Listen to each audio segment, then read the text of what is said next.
Hi, my name is Madeline Parker. Good afternoon. Welcome to my channel, House of Spirit. And this afternoon I'm going to do a read for the sign of Libra. And I like to think that my reads pertain to whatever planet you hold in that sign, your sun, your moon, whatever house that sign covers, but most importantly for your ascendant, as I align the transit nodes to your ascendant. And these are tarot studies of the transits occurring for March 2020 for the sign of Libra. And let me just quickly add, if you would like a personal read, my email link is below, or my email address is below. Also, I'm hosting some workshops on how to divinate, how to have clarity of guidance using astrology and tarot. And I also have a workshop on how to use your feminine receptive energies to create more balance in your life, harmonic balance, so that you actually attract more abundance towards yourself. So if you have any interest in these workshops, please email me. I will tell you all about them. They're in Canoga Park, Silver Lake, and Highland Park. I will be posting and telling details about these as we go. So anything else I need to say? Thank you for the new subscribers. Thank you so much for subscribing. And if you do like this video, I would love it if you liked it. So thank you. And feel free to comment. I love questions about numbers and questions about dimensions and the 5D. And so do feel free to ask me questions on anything that you're curious about. So let's take a look at the transits for Libra. Mars 2020. We have the sun. Let's start from the very beginning with the sun. Let me get my pen. The sun for the beginning of the month up until the 22nd, is going to be in the sign of Pisces in your 6th house. So that might be a lot of energy put into your day-to-day routine or health, and it's in the sign of Pisces. So possibly going kind of low-key and inward, gaining kind of clarity on what actions to sort of take on a day-to-day. You're kind of shifting your day-to-day routines a little bit. And then we have Mercury. Mercury is in retrograde at the beginning of the month, going from Aquarius back into Pisces mid-month, but stationing direct mid-month, which puts Mercury going for you guys into your 6th and I think 5th. Yeah, 5th. I'm very dyslexic, so Mercury would be going 6th and 7th, maybe 6th. But anyway, so that's going to be communications around day-to-day projects,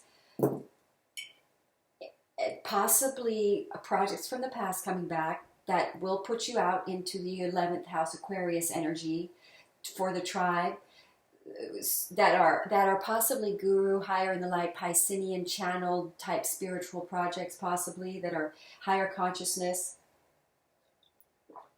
but involving Pisces, because it's in Pisces, Mercury. So then let's look at Venus, which is going to go into Taurus, which will put Venus in your 8th house, which is interesting, in Taurus, which is finances, Taurus, and an 8th house is also money. So possibly getting a loan for a project from the past, or possibly getting involved financially with a true mate, because we are talking about Taurus, so it's about money, and it's in your 8th house, which is also kind of a money sign. So it's either paying off loans or getting a loan, and Venus is a very creative project, so possibly sort of with a relationship, a creative project coming in and finding finances for that. And then we get Mars in your 4th house. Maybe you refinance. Maybe you're putting actions into home projects, possibly because it's going to be in Capricorn in your 4th house. So possibly restructuring finances in home or status, or moving, upgrading your status. Now let's go to Jupiter. Jupiter is going to be all the same way. It's just going to be in Capricorn all month. So for you guys, it's in your 4th house. All these Capricorn planets hit your 4th house. So you're going through fears around, because that also includes Pluto, which would indicate karmic release of family ideas, rigid karmic fear-based choices around home and property and family. Then we've got Saturn going into, oh, yeah, we've got, sorry, I thought I smelled something. Okay, so we've got Saturn going into the sign of Aquarius in March 22nd, at the same time that the Sun goes into Aries, right? And when the Sun goes into Aries, that'll put the Sun in your 7th house. So possible relationships kind of igniting. After the Sun goes into, Venus goes into Taurus, the Sun is going to go into your 7th house mid-month too. So that possibly financial projects with relationships that you could maybe have a contract with. Projects from the past, possibly, coming back during this Mercury retrograde. So, where were we? We were going to Saturn is going to be for Libra in your 5th house, in the sign of Aquarius. Creative projects that involve the tribe, that are Saturnian ruled, because Saturn rules Aquarius, so possible career status upgrade through creative projects and possibly relationships involving the tribe, and because it's Aquarius, and getting yourself out there, putting some sort of a project out, or could involve children. All right, so now let's go to other interesting news for you guys for this month. Well, let's remember Pluto is in your 4th house because that's coming up in all the reads. That's usually in Capricorn, so that's usually triggering old karmic issues and fear-based choices that we're attached to, releasing certain things. So let's go to the full moon. That comes into the month it comes in March on the 8th and 9th. And that is a Virgo full moon hitting your, let's see, Virgo full moon for you guys in your 12th house. But that would be a sort of introspective period I just saw the 4 of Wands. If that means anything to you, maybe that does.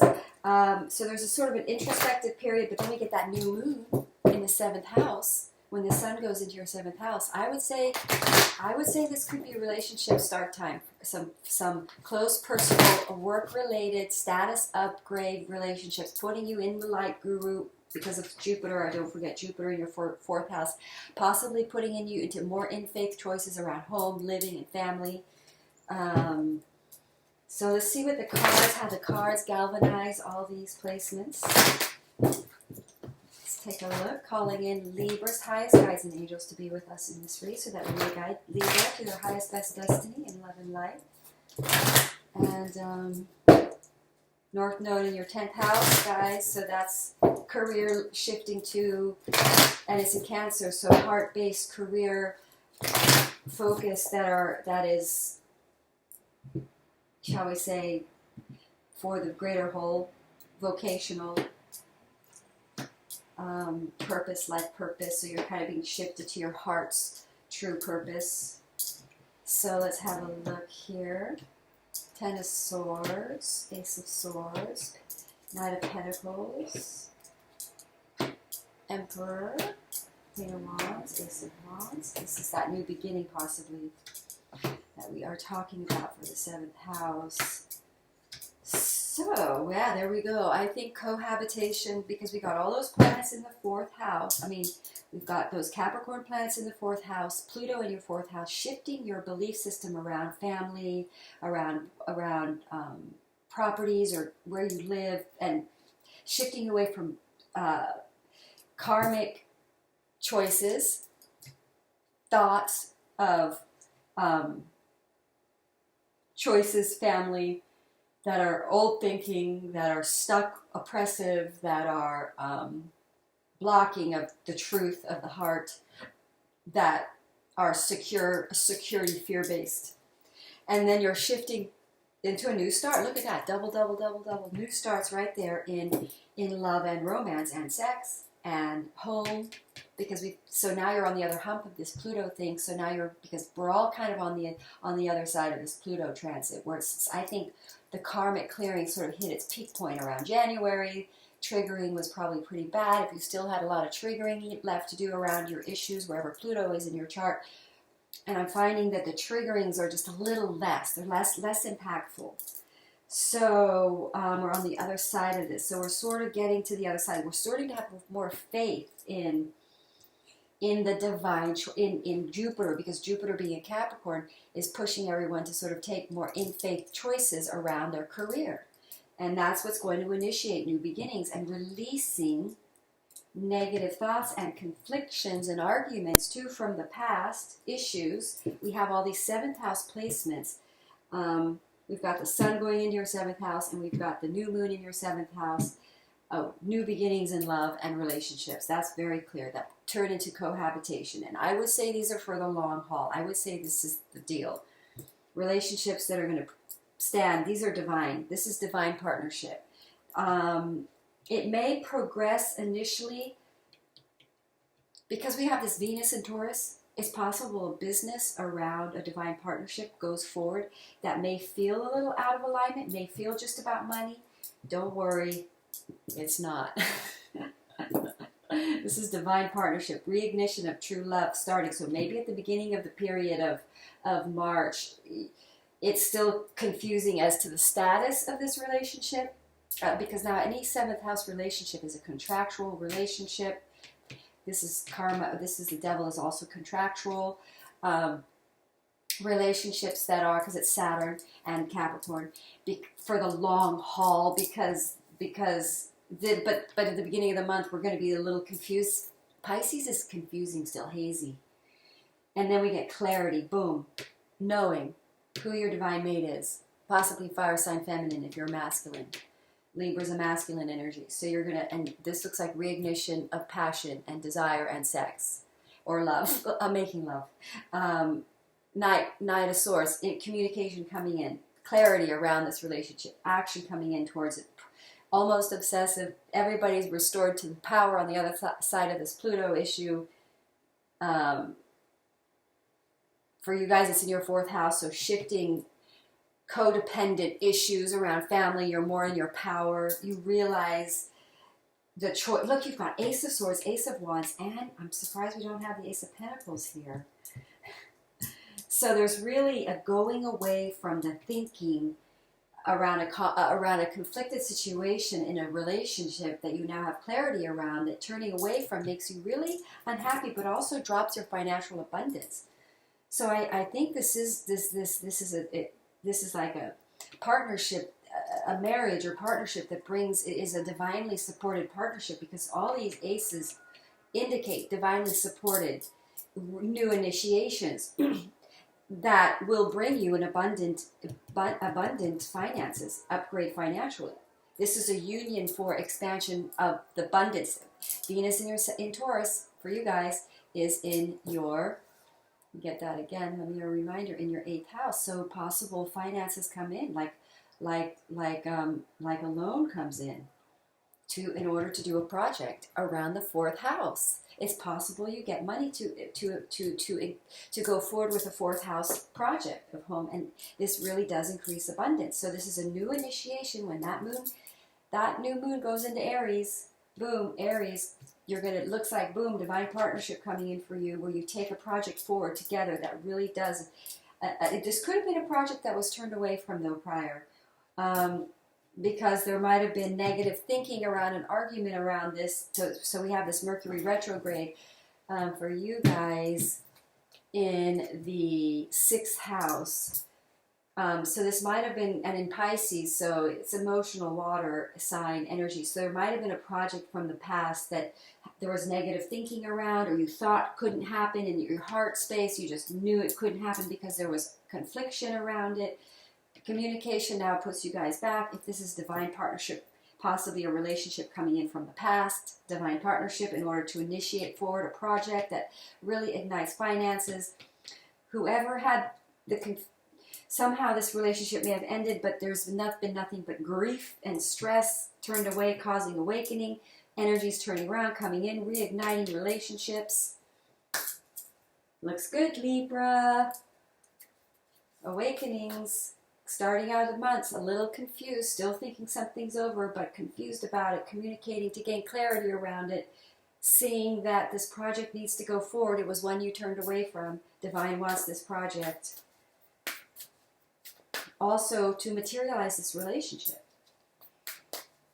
So for Libra, let's have a look. We get what you need to what do you need to release? So this is the thinking. So Libra are releasing the thinkings around fourth house issues, which is family. So releasing codependent attachment to certain family rules or status or oppressive ideas around love and family.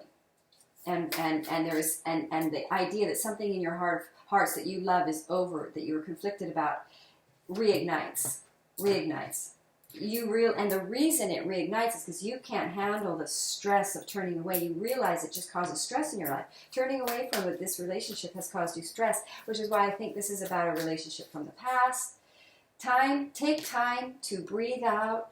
So there's a little period, like we said, to release some of this negative resistance possibly to this. Now, if you're already in a relationship, it would be a project that you really love. That really is a reigniting project. That does, by the way, will pull you into a stronger, you will need a supportive relationship for it. So it says, adjustments are required. Confidence is your key to success with this fire sign. All right, Libra, I think that's clear. Read saying that a disharmony in a relationship is now going to become harmonized. You're going to become awakened around something. This is why I think this is a project from the past, a relationship from the past, or an argument with your relationship if you're in it still, an issue that's coming up that you now have clarity around, which now enables this project to go forward. You now agree with your mate, possibly. All right, Libra, thank you so much for watching. Namaste. I hope this was clarifying for you. Thank you.